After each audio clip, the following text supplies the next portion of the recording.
From accounts of those murdered by chilling phantoms that wander lone roadways and countrysides forever seeking their next victims, to ancient Southeastern Asian specters born of bad deaths that are sentenced to eternally hunt the living they so detest. Are you sure you're ready to brave our list of 5 very real people who were quite literally killed by ghosts? Number 5. The Hinterkaifeck Murders.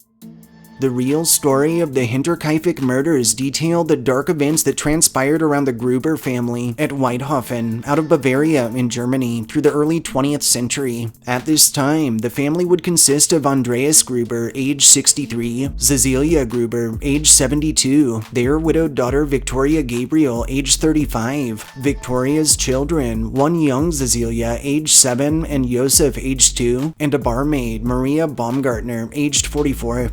Historically, in 1863, the Hinterkaifeck farm was established, and later, through the early 20th century, it would be inhabited by the aforementioned Gruber family, who, shortly after their move to, would begin experiencing some pretty strange phenomena. Incidentally, it's said that activity eventually got so extreme it would result in a previous maid, being Maria Baumgartner's predecessor, leaving entirely, citing noises in the attic that had led her to conclude something didn't want them there. Just days before the infamous Hinterkaifeck incident, neighbors would report that the Gardners had woken one morning to discover hominid tracks in fresh snow that led out to a broken door lock at their machine room, and later through the night that they detected heavy footsteps in the attic, which was searched and found completely empty. On Friday, March 31st of 1922, our replacement maid, Maria Baumgartner, would arrive to the farm and would be dropped off by her sister, who, following her departure, was likely one of the last people to see the family alive. When the gruesome scene was later analyzed, it appeared that young Cecilia, her mother Victoria Gabriel, and both of Victoria's parents, Andreas and the older Cecilia, were all lured into the barn through the stables, where they were murdered methodically one by singular blows to their heads, courtesy of a mattock that was kept on site, during which time, and eerily reminiscent of our American Amityville horror ghost stories, not a single scream was heard, nor were there any signs of a defensive struggle, as if all of the family members had just sat there like cattle readying up for the slaughter. Following these brutal slayings, whoever or whatever the killer was would make its way into the living quarters, where, with the very same mattock, they would kill young Josef, who was sleeping in his bassinet, and then would move on to Baumgartner, who was slumbering in her bedchamber. Following the murders, 4 days would pass before, at around 3:30 p.m. on April 4th, friends would arrive to the farm, where they'd discover the horrifying scene. Well, at first, officials would suspect robbery as a motive. All of the family's money and valuables were actually found untouched, resulting in this theory being abandoned entirely. Despite an extensive investigation and several flimsy suspect theories, the case remains unsolved to this day, and locals to the area have long since concluded that the home, or the very land it sits upon, was either badly haunted or cursed long before it was ever acquired by the unsuspecting Grubers, and that they were simply unlucky enough to have been targeted as its next victims. Number 4. Hannah Rallison and the Campo Lane Ghost. The story of Hannah Rallison and her spectral assailant stretches back to February of 1855, when John Flavel and his wife would rent out a home along Campo Lane out of Sheffield in Yorkshire, England, and would bring along with them the young widow Harriet Ward as a lodger. Chillingly, shortly after their arrival, the Flavels and Ms. Ward would begin experiencing odd occurrences and inexplicable disturbances through the night that would eventually become so severe all residents would refuse to enter the kitchen after dark entirely. However, the real fun wouldn't start until February 24th, when Ward journeyed to the cellar on an errand, after which her blood-curdling screams were heard echoing through the house. When the Flavels arrived at her side, they described Harriet as barely supporting herself on a table, her terrified eyes fixed upon one point of the room, where she claimed she could see a ghost. Just as the Flavels informed the young girl that they could see nothing, Ms. Ward fainted, after which, when she awoke, she would describe the figure she'd spied as a grim-featured old woman, wearing a long white nightgown and full bordered cap. Over the following 24 hours, Harriet would report sightings of this same apparition on no less than 5 separate occasions, and even claimed it had revealed to her where both a treasure and the remains of a murdered victim were buried beneath the cellar. These visions would continue up through a Sunday the 25th lunch with John and Hannah Rallison and their landlady, Mrs. Johnson, during which Ward would declare that she could see the ghost on the cellar steps covered in blood. Following this incident, the Rallisons, the Flavels, Ward, Mrs. Johnson, and several members of their local church would brave the cellar and would set to work on tearing up its flooring, during which time a curious crowd would begin forming outside. It was at this point that it's documented Hannah Rallison, annoyed at the onlookers, would cover a window, after which she would turn to face the cellar steps and was immediately seized by a terror reminiscent of Ward's first paranormal encounter, after which she too would drop to the ground unconscious. Later, Hannah would regain her consciousness to tell that she had, and we quote, had seen a female form dressed in white on the stairs, that it seemed to approach her suddenly, became a substance without form, and vanished as it rushed past her. Proceeding this description, Hannah would faint once more, and sadly, would die the following afternoon, with her official death certificate and coroner's record stating, get this, that she likely perished to sudden death in a fit believed to have been brought on by fright. Disturbingly, to date, it's still widely accepted that Hannah was indeed killed by the Campo Lane ghost. Following the death of Hannah Rallison, the Flavels would vacate the home, while the occupants of 4 adjacent properties would do the same, and following which, in a moment most definitely deserving of the silver screen, the town would actually come together on Tuesday Eve of March 6th in 1855, and would spend the night completely destroying the house, its outbuildings, all associated antiquities, and even its very grounds. Number 3. The Jamison Family.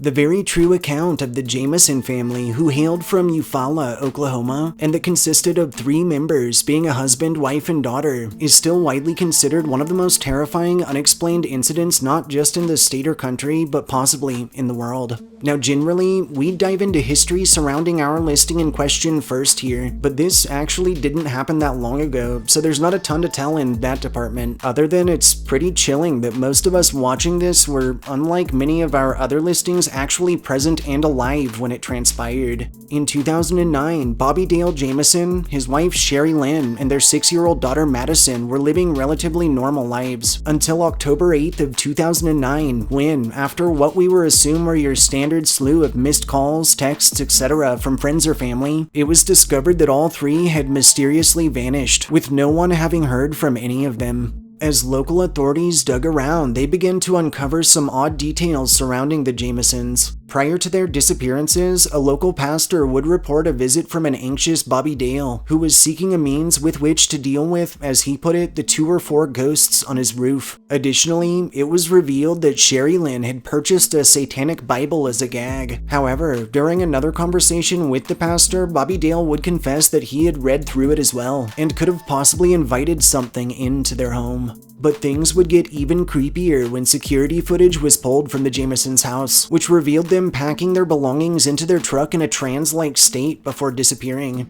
After days of searching and mulling through countless hours of traffic and dash footage, the Jamisons' truck was discovered in Latimer County, around an hour away from their home, and within was their wallets, their phones, Sherry Lynn's purse, the family dog, which, as dog parents, we'll just let you know right now was malnourished but did survive, and around $32,000 in cash. Notably, both Bobby Dale and Sherry Lynn were on disability at the time, and to this day, friends and fam have stated they don't exactly know how the couple amassed this sum of money, nor are they certain what they intended to do with it. Following the location of their vehicle, and in such a suspicious state, a search party was promptly formed and would begin sweeping the region. However, after countless hours of hard work, efforts would yield squat, and the case would eventually go cold. That is, until November 16th of 2013, when, just 3 miles from where their truck was found 4 years prior, and in an area that was most assuredly already searched, the decomposed remains of 2 adults and of a child were discovered, and were later confirmed to be the Jamisons,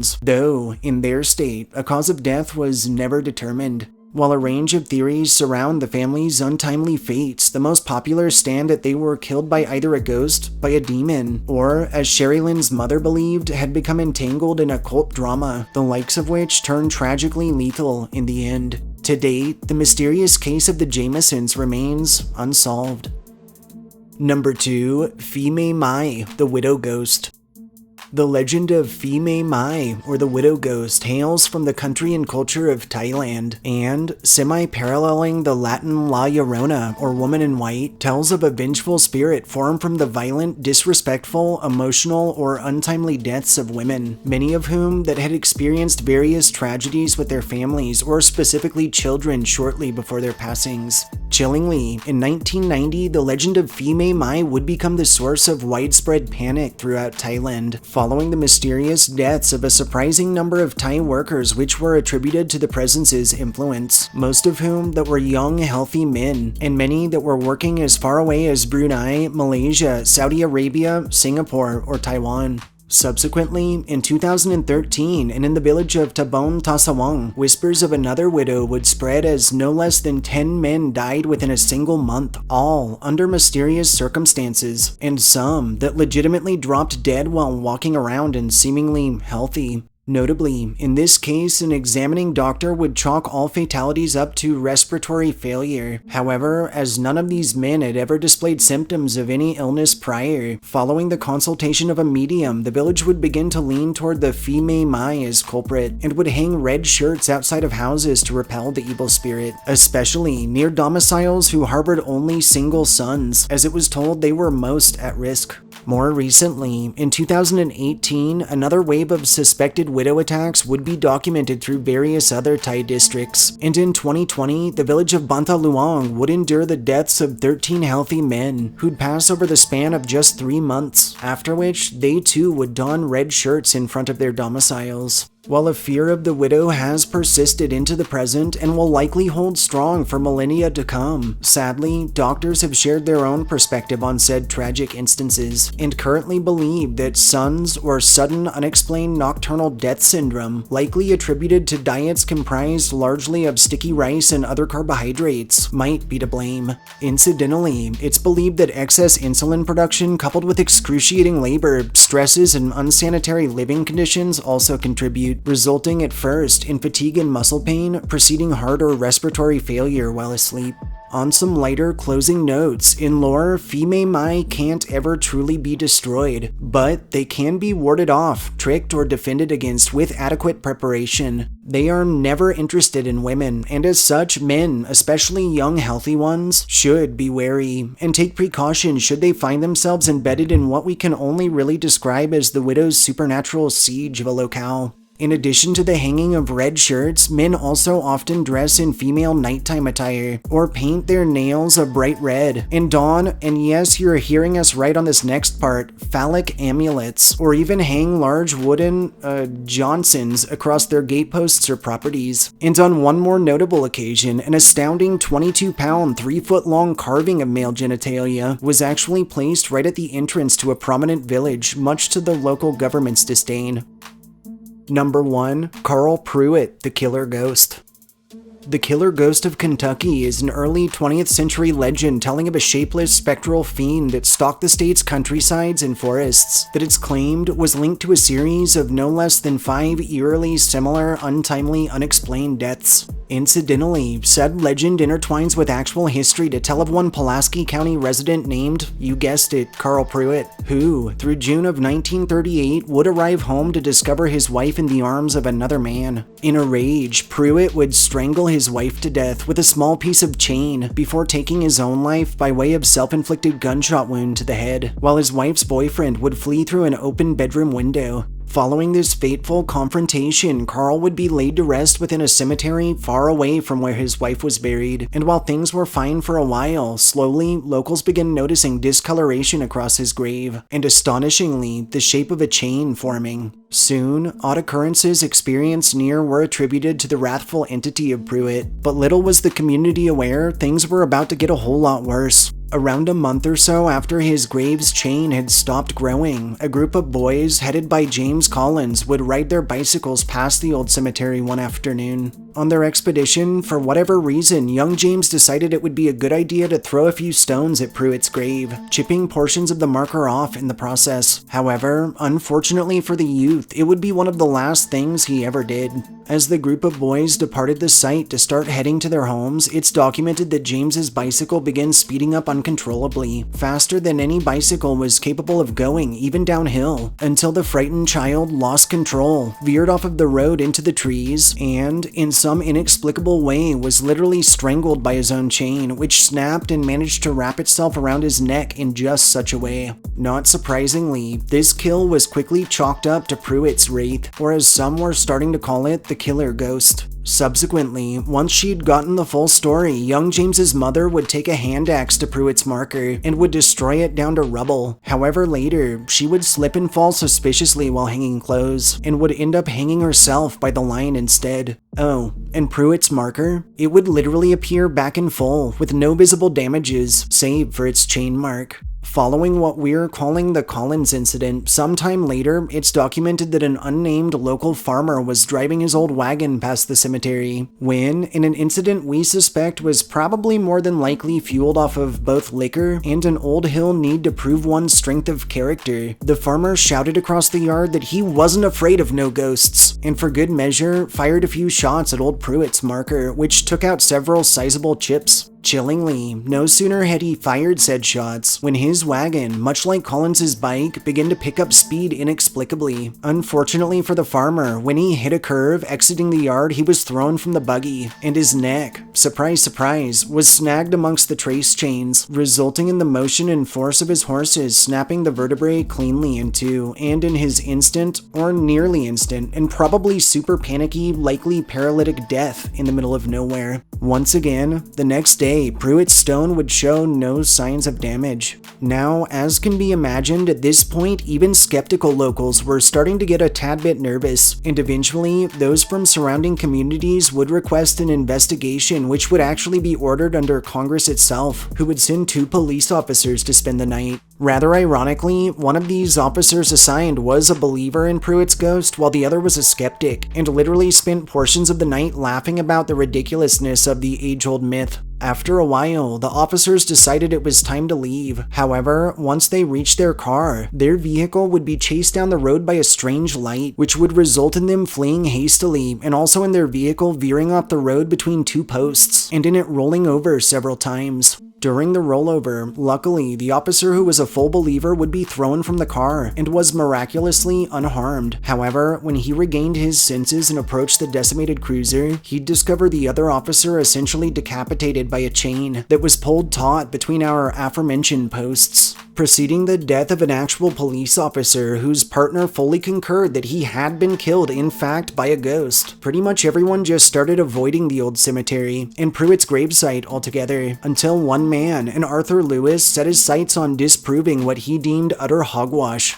One evening, Arthur entered the cemetery with a hammer and chisel to show everyone that there wasn't actually anything to fear, and while nobody else dared enter with him, eager onlookers waited at the yard's outskirts and listened to the melodic rap of metal on stone as their prospective hero labored away. Arthur's hammering sounded late into the night, but just before the last of his crowd had retreated to their residence in search of sleep, those remaining heard his pounding suddenly stop, after which a blood-curdling cry pierced the skies. After working up the courage, a handful of strong men grabbed lanterns and hurried into the old yard, where they would discover Arthur, dead, having apparently been spooked, and having run straight into the chain utilized to hold the gate shut after dark, resulting in its links, you guessed it, wrapping around Lewis's neck and strangling the life from him. Incidentally, when these men shone their lights on Pruitt's marker once again, it bore not a single sign of Arthur's intended desecration. Following this 5th death, or murder, who knows, all other bodies in the cemetery were reburied elsewhere, as no one wanted anything to do with its bounds. Later, in 1958, Carl's grave and what was left of the yard were destroyed entirely under a strip mining operation, and into the present, while all 5 fatalities are accounted for medically, their proposed causation is widely considered improbable, and whispers of a very real, very dangerous killer ghost of Kentucky persist into the present. Taking its ridiculously lengthy, intriguing, and dark history into account, and coupling it with such an impressive slew of associated deaths, and the fact that 1, this thing could still be hanging around, and 2, that there were no medical explanations or reasonable causes for the related fatalities ever discovered through formal police investigation, we felt the vengeful entity of Carl Pruitt easily earns his title as the killer ghost, and in turn, that his case more than deserves our pick as the most terrifying instance in which very real people were actually killed by a spirit. Thanks for tuning in for our list of 5 real people who were actually killed by ghosts. If you enjoyed our histories and scary stories, subscribe to our channel, like this upload, and share us with anyone you feel deserves a good fright. Pleasant dreams.